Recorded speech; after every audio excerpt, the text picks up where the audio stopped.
Françaises, Français, mes chers compatriotes de métropole, d'outre-mer et de l'étranger. À nouveau, cette dernière soirée de l'année est marquée par l'épidémie et les contraintes renforcées qui pèsent sur notre quotidien. Alors en ce moment, j'ai avant tout une pensée pour nos 123 000 compatriotes à qui le virus a enlevé la vie. Une pensée pour tous ceux qui traversent ce moment dans le deuil, la peine ou la solitude. Je n'oublie pas non plus ceux d'entre vous qui sont touchés par le Covid long, comme ceux qui subissent les conséquences psychologiques de la crise sanitaire. Je veux ce soir, une fois encore, en votre nom à tous, témoigner notre reconnaissance pour nos personnels soignants, pour nos armées, nos forces de l'ordre, nos sapeurs-pompiers, nos auxiliaires de vie, nos aides à domicile et tant d'autres professions, tous engagés ce 31 décembre, comme chaque jour, pour nous protéger, pour prendre soin de nous. Les semaines à venir seront difficiles, nous le savons tous. Le virus circule et circulera de plus en plus. Des mesures ont été prises par le gouvernement pour y faire face et je vous demande à tous et toutes d'y veiller. Des secteurs comme la culture, le sport, la restauration, l'hôtellerie, le tourisme ou l'événementiel vont à nouveau subir les conséquences économiques de cette situation. Nous les aiderons comme il se doit et comme nous le faisons depuis le début de cette pandémie. Il y aura aussi nombre de nos activités désorganisées en raison de ce nouveau variant si contagieux. Nous veillerons dans ce contexte à assurer la continuité des services publics et de la vie de la nation. Mais par rapport au même moment, l'année dernière, où les contraintes étaient beaucoup plus fortes, nous avons pour nous l'arme du vaccin et les acquis de notre expérience collective, et donc de vraies raisons d'espérer. Nous sommes ce soir, au moment où je vous parle, plus de 53 millions à être totalement vaccinés, ce qui place notre pays dans le peloton de tête mondiale. Nous sommes 24 millions à avoir reçu une dose de rappel. Et notre objectif est de permettre à chacun d'être vacciné et de faire son rappel. Nous pourrons ainsi surmonter cette vague en limitant au maximum les restrictions, en continuant, comme nous l'avons fait depuis le début, de tout faire pour préserver l'activité et ce que nous avons de plus précieux, c'est-à-dire l'école, l'éducation de nos enfants. Alors ce soir, je veux le redire avec beaucoup de force et beaucoup de conviction. La vaccination est notre plus sûr atout. Elle réduit fortement la transmission. Elle divise par 10 le nombre des formes graves. C'est pour cela qu'une nouvelle fois, j'en appelle aux 5 millions de non-vaccinés. Faites ce geste simple pour vous, pour vos compatriotes, pour notre pays. Toute la France compte sur vous. La vaccination est-elle seule suffisante? Non. C'est pour cela que le respect des gestes barrières contre le virus demeure essentiel, en particulier le port du masque. Tous ensemble, nous allons donc traverser cette nouvelle épreuve en suivant les mêmes principes que depuis le premier jour. D'abord, nous protéger. Protéger les plus vulnérables, protéger nos hôpitaux et nos soignants qui sont sous forte pression alors même qu'il faut soigner les autres maladies. Protéger aussi notre économie et nos emplois, comme nous l'avons fait avec le quoi qu'il en coûte. Ensuite, nous attacher, sur la base des faits, de la science, à prendre des mesures proportionnées. C'est exactement ce que le Premier ministre et les ministres ont fait ces derniers jours. Tout faire pour éviter de prendre des restrictions qui pèsent sur nos libertés et veiller à respecter tous nos principes démocratiques. Enfin, nous appuyer sur la responsabilité de chacun, principalement en se faisant vacciner pour soi et pour les autres. Être un citoyen libre et toujours être un citoyen responsable pour soi et pour autrui. Les devoirs valent avant les droits. Un autre motif d'espoir est que malgré l'épreuve sanitaire, malgré la fatigue, la lassitude, notre pays continue à avancer. Nous n'avons cessé d'œuvrer pour attirer des entreprises et des investissements, ouvrir des usines, créer des emplois. Jamais, depuis 15 ans, le chômage n'avait été aussi bas. La réindustrialisation de notre pays est bien une réalité. Nous avons protégé les travailleurs, aidé les plus modestes d'entre nous. Nous avons investi pour défendre la dignité de nos compatriotes en situation de handicap, pris des mesures et des décisions claires pour mieux protéger nos enfants, accompagner nos aînés. Nous avons formé notre jeunesse. En effet, qui aurait pensé que nous serions capables en 5 ans de doubler le nombre de nos apprentis? Près de 700 000 apprentis ces 12 derniers mois. Que nous saurions inventer un programme, un jeune, une solution qui a accompagné en 1 an et demi plus de 3 millions de Français vers l'emploi ou la formation.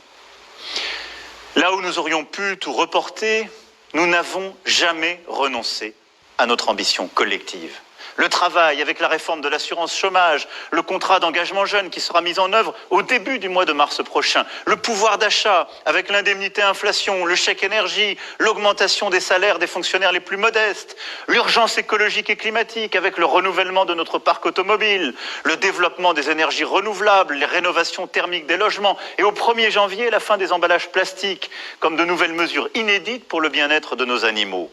Notre agriculture, avec l'assurance récolte, la retraite minimale à 1 000 €, le déploiement de 2 000 maisons de France Service, le versement automatique des pensions alimentaires qui bénéficiera notamment aux mères seules, la gratuité de la contraception pour les femmes jusqu'à 25 ans et la réforme de l'État, de notre haute fonction publique, avec entre autres la création de l'Institut national du service public.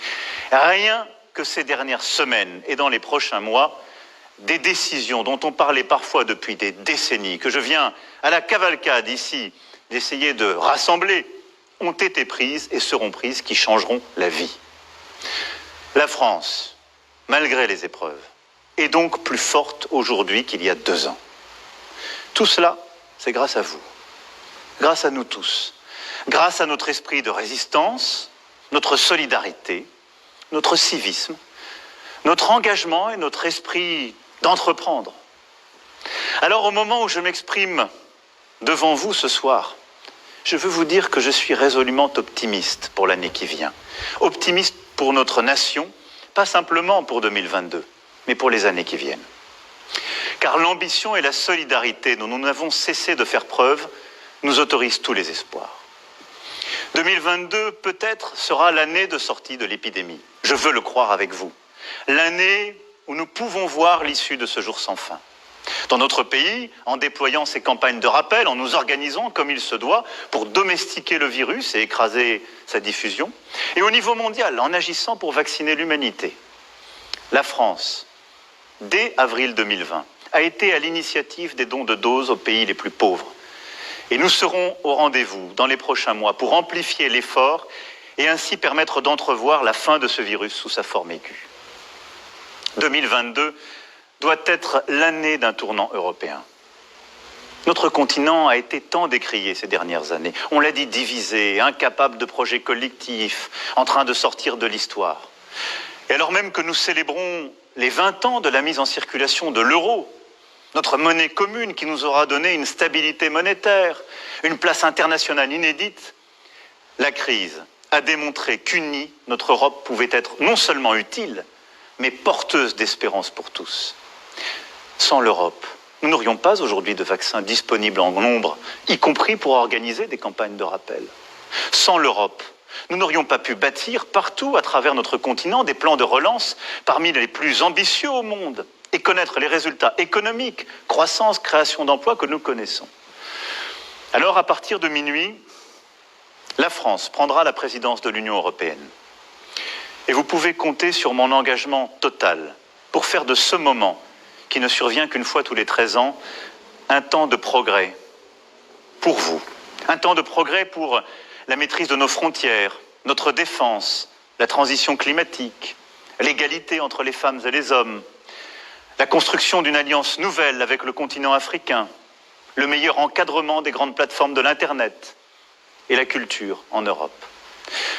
Oui, les valeurs que porte notre Union européenne, la démocratie, l'équilibre entre liberté et solidarité, une certaine idée de l'homme, sont, j'en suis convaincu, celles qui permettront de relever nos défis contemporains. Et notre Europe est bien le seul chemin par lequel la France sera plus forte face au fracas du monde et des grandes puissances. 2022 sera pour la France une année décisive, une année d'action, encore et toujours. Fort de votre confiance, j'agirai jusqu'au dernier jour du mandat pour lequel vous m'avez élu. Bien sûr, pour tenir le cap et prendre toutes les décisions nécessaires face à l'épidémie. Mais nous aurons aussi à préparer l'avenir en déployant le plan d'investissement France 2030 qui vise à la fois à faire de nous une nation forte sur les technologies du futur et à nous rendre plus indépendants. Nous aurons à investir plus fortement encore que nous ne l'avons fait dans l'éducation, la recherche publique, la santé, la culture et l'inclusion de tous les Français. Nous aurons à prendre de nouvelles décisions pour lutter contre l'islamisme radical, renforcer l'ordre, la sécurité et la tranquillité de tous, pour mieux vous protéger. Nous aurons à prendre de nouveaux choix industriels, en particulier en matière d'énergie, inédits, afin de tenir nos engagements climatiques. 2022 sera une année d'élection, enfin. Nous aurons à élire au printemps prochain le président de la République, puis à désigner nos représentants à l'Assemblée nationale. Malgré la pandémie, ces scrutins essentiels devront se dérouler dans les meilleures conditions possibles. Et toutes les sensibilités politiques du pays doivent y œuvrer. J'y veillerai, tout particulièrement. Nous aurons donc cette année des choix majeurs à faire pour notre nation. Ces choix, nous les ferons avec la conviction que la France a un chemin singulier, unique à poursuivre.